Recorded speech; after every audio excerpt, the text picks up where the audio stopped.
We're down to our final four in the NFL playoffs, and this is my first comment on the NFL playoffs officially on this show, mostly because, the Kansas City Chiefs are not in it. So I've been watching a little bit passively. Now, I've watched every minute of every game, but I've sat there and thought, what could have been the whole time. And that's kind of a sad move. It's a little bit of a spoiled move, and I understand that.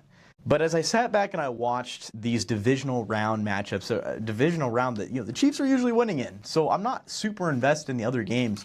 I'm more interested in these championship series. I looked at all these teams and I'm saying these are, yes, the 1 seeds, the 2. I mean, they are high-ranked teams, but they're kind of a land of misfits in terms of what you would expect. And I want to talk specifically about the quarterbacks, because this is what has come to mind. The quarterbacks that are left are Matthew Stafford, Sam Darnold, and then you've got to scroll down the list a little bit to find the names of, yes, Bo Nix, but will be Jarrett Stidham. And the reality of the situation, when you look at all these teams, obviously Drake May is the fourth to round that out. But the reason I mentioned this list is all 4 of those guys, 5 technically, that I just mentioned, Stafford, Darnold, Stidham, kind of, Bo Nix, and Drake May, are outside the top 15 and the highest paid quarterbacks in the NFL. What does that mean? This year, it's a little bit different.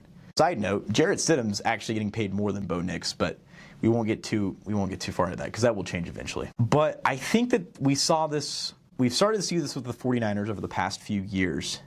And I think we saw it with the Eagles last year, the Philadelphia Eagles. These top quarterbacks that are getting paid millions and millions of dollars, getting into the 8-figure round, I mean, they are incredible. Don't get me wrong. But as I watch these games, why are the Seahawks the number 1 seed in the NFC? It's because they have a complete team. Their defense is incredible. They've got skill position players that are solid. They've got an offensive line that does a pretty good job at protecting Sam Darnold. The NFC Championship features Sam Darnold? Really?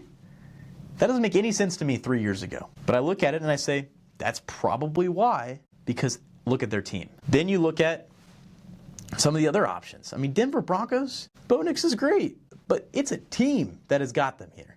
Same thing with the Patriots. Drake May, love him, great character, everybody's a fan. It's a team. Los Angeles Rams, I mean, Matthew Stafford had an MVP year, but in a year where there was no clear MVP. He had an incredible year, don't get me wrong. And I believe he's the best out of these 4. But he's not Dak Prescott, Josh Allen, Joe Burrow, Trevor Lawrence. I mean, those are the top guys in terms of pay. And where are they? I mean, you get paid to do your job and to do it well. And the people who get paid the most should do the job the best. Now, this is kind of an outlier year, and I understand that. But I think it should be a wake-up call for these NFL GMs that are building these teams. They're constructing them. They're putting everything together, and realize that it's important to build a team. And I know that sounds so basic. That's so, so simple, right? It's a no-brainer. But when you put all this stock in the quarterback, which is the commander of your team, and it is super important that you get the right guy.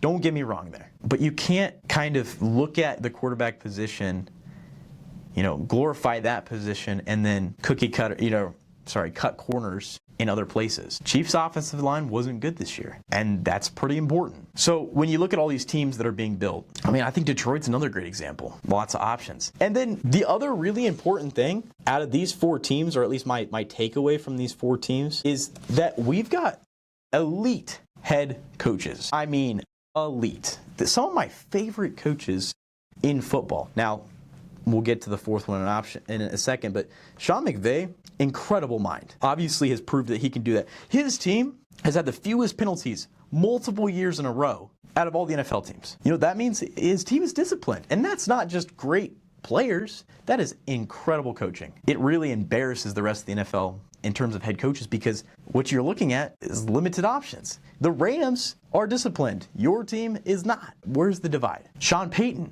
incredible job when he was in New Orleans, has turned the Denver Broncos around from the laughingstock for a few years. Incredible turnaround. As hard as it is to watch that, incredible turnaround. Mike Vrabel, in 1 year, taking this team to the AFC Championship, letting some Patriots fans relive the glory days. I mean, it is unbelievable. Those are 3 fantastic head coaches, and I think that's the key. Now, Mike McDonald, hired in January of 2024. He's a newbie. He's killing it. And as these head coaches play a huge role, I also want to give credit to the GMs. Obviously, they're the ones that built the team. But you look at all of these teams that are left, these are complete teams. If one guy goes down, there's a chance the Denver Broncos beat the Patriots. Because even though Bo Nix is down, this team is good enough to beat the Patriots. I think it's vice versa. Let's say Drake May goes down, the Patriots are good enough to beat the Denver Broncos. Because they're complete teams. That's why, I put a little bit of stock in Sam Darnold. That's why the Seahawks are my pick to win the Super Bowl. But I look at it and I'm like, even if Sam Darnold went down, I think they would still be okay. Because their team is so good. Their defense is elite. I mean, they humiliated the San Francisco 49ers. But it's such a cliche thing to say, but you got to build a team. And so I'll wrap it up by talking about Philadelphia last year. I mean, Jalen Hurts is a great quarterback. Don't get that wrong.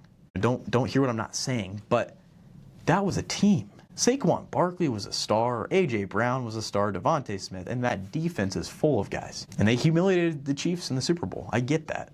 But that was a team. I mean, Jalen Hurts can't do the tush-push all by himself. Brotherly shove, whatever they call it now. The reality is, when you look at everything that they do, these are teams that are winning now. And it's hard to say, I keep referencing the Chiefs, but Patrick Mahomes, not all those teams were actual teams. I mean, he won that first Super Bowl with Damian Williams. The last two championships, those were pretty solid. Pretty solid team efforts. The defense was pretty good.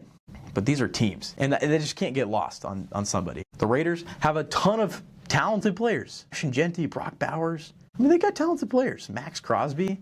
It's not a team. They don't have studs all over the place. We saw that with Indiana. They just won. So curious to see what plays out here in championship weekend. But as teams kind of prepare themselves for the next season, because you better believe 28 NFL teams are working every single moment that they can to build their teams, to make sure that they're in this position next year. I think it's really important that you look at every single position. You've got a field, not just at a time 11 guys, but you've got to field a full 53-man roster that is just spectacular. Solid guys. And this is a strong draft class outside of the quarterback. We'll see what happens. You've been listening to the Power and Light podcast. Thank you so much for listening. So excited to see what happens in championship week.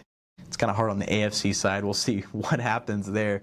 NFC side, that's two heavyweights going at it. And that's the evening cap. That'll be really interesting to listen to. My name's Josiah Winnell. Thank you for listening.